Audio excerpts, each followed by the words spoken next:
right, Denise, what's your opinion of this insanity going on? Very much insanity. Yep, they're very stuck in a bulldozer. Do we think we're going to be able to get it out? I don't know, maybe.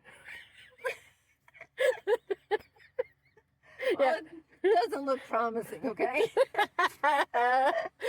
And that is our guest star Denise's opinion on this.